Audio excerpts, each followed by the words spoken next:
तो federal bank में खरीदारी की सलाह 155 के टारगेट्स के लिए आस्था की ओर से पहली रिकमेंडेशन। शर्मिला जी, आप कुछ पिक कर रही हैं क्या बैंक स्पेस से या कोई और स्टॉक पहला आपकी ओर से? पहला एक है बैंकिंग स्टॉक, लेकिन first I go with Prestige estates. मुझे लगता है कि ये सेक्टर में ये स्टॉक में आपको बाइंग करनी चाहिए विद अ टारगेट ऑफ 500। इनके प्री सेल्स काफी अच्छे रहे हैं, जो अगर 9 महीने अभी तक के देखे तो हाईएस्ट एवर प्री सेल्स रहे हैं।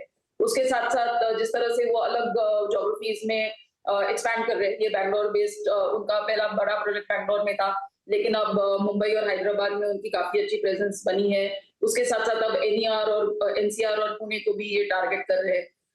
कंपनी ने कहा है कि FY26 तक वो उनके रेसिडेंशियल प्रोजेक्ट्स के सेल्स यहाँ से डबल करने का वो एक टारगेट रख रहे हैं।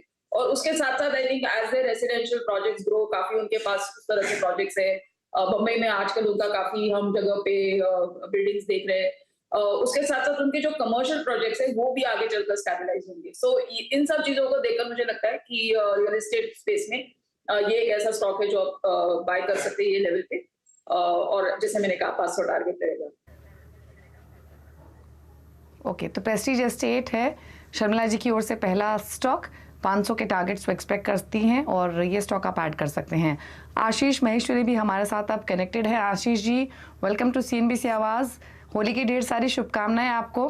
तो बताइए, पहला स्टॉक कौन सा पिक कर रहे हैं आप? आप तो मिड कैप स्मॉल कैप्स को काफ़ी क्लोजली वॉच भी करते हैं, तो उसी स्पेस से कोई पहला स्टॉक लेकर आए हैं या कोई और सजेशन?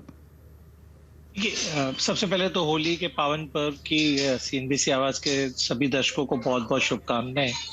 और मेरा मानना है कि होली से अगली होली तक के जो स्टॉक आइडेंटिफाई करें तो पूरा एक मिक्स होना चाहिए, स्मॉल कैप, मिड कैप और लार्ज कैप, तीनों सेगमेंट का।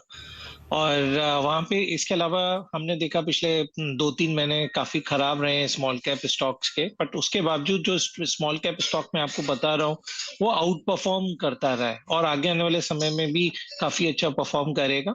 तो ये स्टॉक है ज़ेन टेक्नोलॉजीज लिमिटेड। अब कंपनी के बारे में थोड़ा बताना मैं चाहूंगा कि एक कंपनी है जो ड्रोन और एंटी ड्रोन सिस्टम बनाती है। कंपनी के पास में 90 से ज्यादा पेटेंट कंपनी ने अप्लाई किए हुए हैं। और कंपनी इसके अलावा वर्चुअल ट्रेनिंग और सिमुलेशन सर्विसेज भी प्रोवाइड करती है मिलिट्री सेगमेंट को।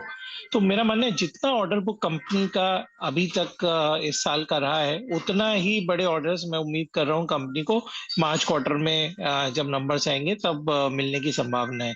जहाँ तक वर्किंग पे नजर डाली तो पिछले साल मुनाफा सिर्फ 2 करोड़ रुपए का था, इस साल ऑलरेडी 25 करोड़ अर्न कर चुके हैं।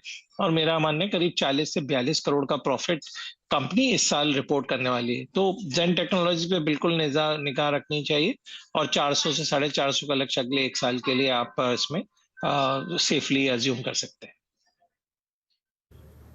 ओके, ज़ेन टेक्नोलॉजीज 400 के लाइकली टारगेट्स के लिए अगले 1 साल के लिए पोर्टफोलियो में ऐड कर सकते हैं। इन्वेस्टमेंट रैशनले भी यहाँ पर आशीष जी ने बताया। आस्था, बताइए, फेडरल बैंक के अलावा दूसरी चॉइस कौन सी है? देखिए, कैपिटल गुड स्पेस अच्छा लगता है तो एबीबी इंडिया भी मुझे पसंद आता है। खरीदारी करने की सलाह है। 3650 से लेकर 3800 तक के टारगेट्स हमें देखने को मिल सकते हैं। एक one of the leading engineering companies है और हम सब जानते हैं रोबोटिक्स, मोशंस, इलेक्ट्रॉनिक्स से इनका रेवेन्यू आता है। क्यों पसंद आता है? क्योंकि देखिए कैलेंडर ईयर फॉलो करते हैं, सॉलिड रिजल्ट्स इन्होंने दिखाए हैं। ऑर्डर इनटेक काफी सॉलिड है, रुपीज 23.4 बिलियन के आसपास है। और अब इनका फोकस टियर 2 और टियर 3 सिटीज में हो रहा है, वो भी मुझे लगता है एक बढ़िया ग्रोथ ड्राइवर यहाँ पे कंपनी के लिए रहेगा। और कंपनी को काफी सॉलिड डिमांड आ रही है अक्रॉस ऑल द सेक्टर।